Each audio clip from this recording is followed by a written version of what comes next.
Urush, janjal va hokazo bu narsalar yashlik bilan tugamaydi. Bu kuchuk hayot. Ko'cha-mocha degan narsa yo'q. Zo'rdan zo'ri chiqadi. Ikkita yo'l bor o'tda. Yo qamalib ketasizlar yoki o'zinglarning go'shtini yeb, pichoqlab o'ldirib ketasizlar. Ikkita yo'l bor. Поэтому ko'chada kimgadir nimadirlarni spotlab yurmanglar.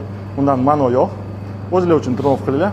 3 ta savolga javob topinglar. Kimman, nima uchun yashayapman va o'lgandan keyin qayerga ketaman. Botga kelishimiz ma'nosi bor, maqsadi bor. O'sha ma'nosini va maqsadini topishga harakat qilinglar. Faqat shundan ma'no bor.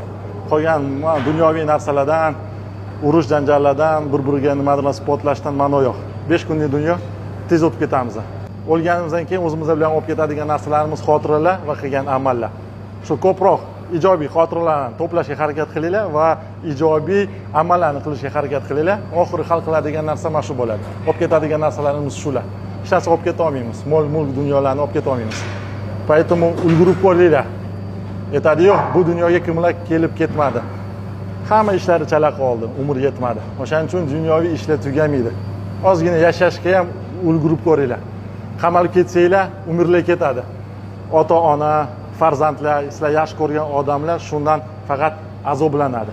O'shaning uchun ko'chadan, urush janjallardan, mana shunaqa temalardan uzoq yuringlar. O'shanda yutasizlar.